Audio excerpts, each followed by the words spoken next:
I'm going to change my topic. I was going to talk about the military, but I think instead I'll talk about Donald Trump. Yeah. Ultimately, Donald Trump will figure into this. I'm a political journalist and novelist, and my altered state started when I retired in the year 2000. By the way, I wrote these notes. This is my plane ticket from Charlotte, where I was with Marco Rubio today. And I wrote these notes, which are upside down, on them. In any case, I retired from being the Washington correspondent for the New Yorker at the end of 2000. And I was going to stay home and write books. And I remained retired for 8 months and 11 days. And on the 11th day of the 9th month, 9 of my neighbors up in Pelham didn't come home. And all of a sudden, the world changed. It was an altered state. In Pelham, we suddenly became citizens. In Pelham, the forces of social capital in town, which is a euphemism for the women, set up a meal schedule for the 9 widows. And we heard that they needed shovels and gloves downtown at Ground Zero. And we went out and we bought out Home Depot and brought it to the fire station. And it was a different feeling actually being a citizen, actually being active in the affairs of our community. And so I had to unretire. For me, journalism has been a 47-year education. I'm a child of the 60s, a liberal art major from one of the other Ivies. And I didn't start getting educated until they stopped trying to do it to me, and I started to do it for myself. And now there were things to learn. I knew some about the region, but I wanted to double down. I wanted to learn Islam. I wanted to learn the US military, and I wanted to learn US intelligence. So I came back and started writing a column for Time magazine. And I was opposed to the war in Iraq. But once we had gone and done it, I thought we had a moral responsibility to at least calm things down a bit. And I was searching around in the military for answers. And in early 2006, I think it was, I wrote a column about counterinsurgency, which is a form of warfare that we hadn't tried. I spent a lot of years on the streets of New York and the housing projects of New York, and I knew a lot about community policing. And counterinsurgency sounded an awful lot like that. Instead of going out and playing whack-a-mole trying to find the bad guys, you protected the good people of the neighborhoods and hoped that they would tell you where the bad guys were. So I wrote this column, and the next day, after it appeared, phone rang. It was a guy by the name of General David Petraeus, who had been cast into the outer darkness by Donald Rumsfeld, the single worst public servant of my lifetime. And he sent Petraeus out to Fort Leavenworth, perhaps thinking it was a prison. But it really was a think tank for the United States military. And there, Petraeus began formulating a counterinsurgency doctrine and also began to figure out how to retrain the entire US Army to protect people rather than go out and kill bad guys. And he called me up and he said, look, you're on the right track, but you don't know anything. And he said, we're trying to put together a doctrine out here. Do you want to come out and study with us for a week? And I said, sure. And he said, there will be a reading list. The next day, in my inbox, my email inbox, came 30, count them, 30 articles from academic military journals about counterinsurgency. And I studied them the way I studied American civilization at the University of Pennsylvania in the 1960s, picking and choosing little bits here and there. And then I went out there. And I had heard that Petraeus was a fitness freak, but he took one look at me and didn't ask me to go for a run with him or do 50 push-ups. But the rigor was there in the intellect. He had put together the most intellectually rigorous group of people I'd ever met. A lot of them were first in their class at West Point. There were Rhodes Scholars. There were PhDs. He was, in fact, an intellectual snob. And the deal was that I could ask them anything. It was all off the record, but I could ask them any question. They'd answer it. At one point, I asked him whether there was any Democrat who might be president who understood the way he thought. And he said, "You mean aside from Hillary Clinton?"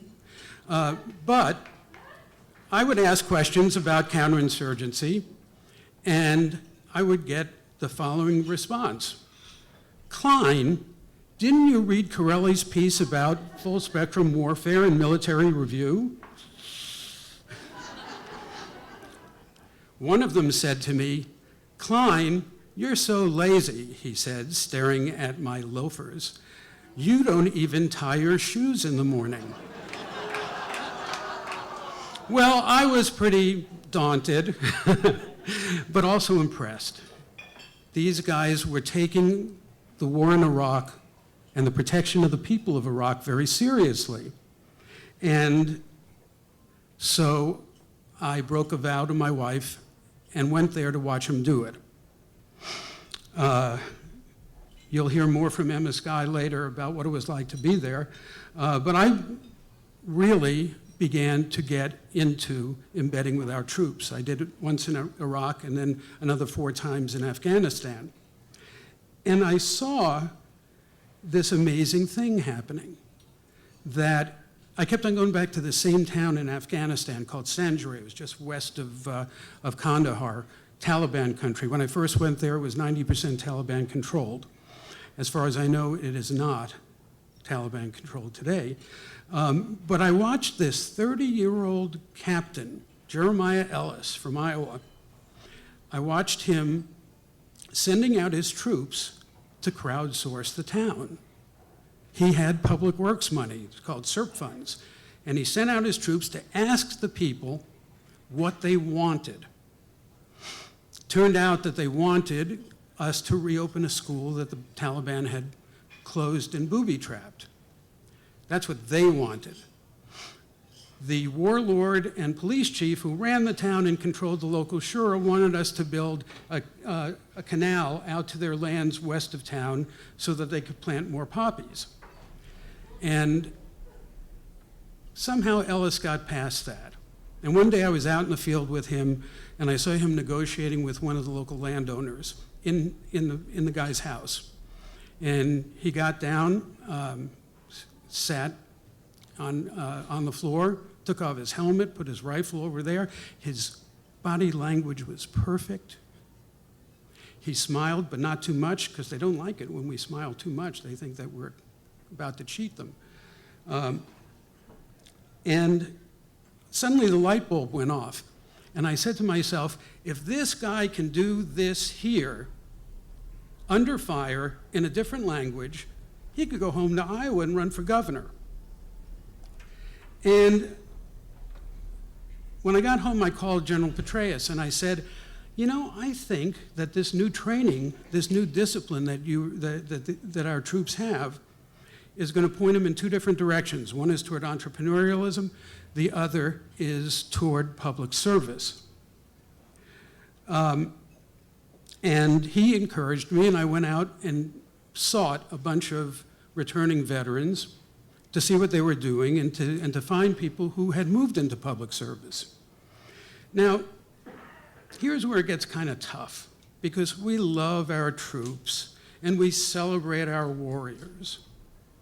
But as soon as they cross that magic line from warrior to veteran, they move from being heroes to basket cases. All of a sudden, we think of them as people who become drug addicted, have post-traumatic stress, commit suicide, beat their wives, are basket cases. And a lot of that is true. You might have seen the story on the front page of the New York Times about 2-7, a Marine brigade that figures prominently in my book, Charlie Mike, and the skein of suicides that have happened in recent years. But what I eventually found, and what I eventually wrote about, were two guys who were linked by a tragedy. I'm going to skip the tragedy for now, but tell you a little bit about the two guys. One of them was probably the only Navy SEAL who ever worked for Mother Teresa. He joined the SEALs before 9/11 because he spent his entire, every vacation saving the world in refugee camps. And he got to one in Africa, and he saw these people without limbs, and he decided that the innocent of the world needed heavily armed moral protection. He got blown up in Iraq, and when he came back, he was at Bethesda Naval Hospital, and he was walking the wards and asking the other violently truncated people what they were going to do now, and they all said they wanted to rejoin their units. They wanted to continue to serve. And he said a magic 4 words: "We still need you." He started an organization called the Mission Continues. And one of the first Mission Continues fellows to do 6 months of public service work was a guy by the name of Jake Wood, who was a member of 2-7, the Marine battalion that was featured, who started Team Rubicon, which does international disaster relief all over the world. And especially here, my old neighborhood, Rockaway Beach, after Hurricane Sandy. And what I've learned over the course of these remarkable 4 years is that we have a lot to learn from these folks. They are the last secular communitarians. They believe that an essential part of life is serving a cause larger than yourself. I found over the 4 years that part of PTSD, or post-traumatic stress, drop the D, is the feeling of aloneness you have after you stop serving in a caring community where you have a sense of purpose and intensity. You come home to a society that doesn't care about much of anything except being worried about Latinos or whomever it is this week. And I realized that in Primary Colors, I created a character named Orlando Ozio. Ozio in Italian means indolence, and Machiavelli said indolence is the greatest enemy of a republic. Well, we've had a great 60, 70-year run of Ozio in this country.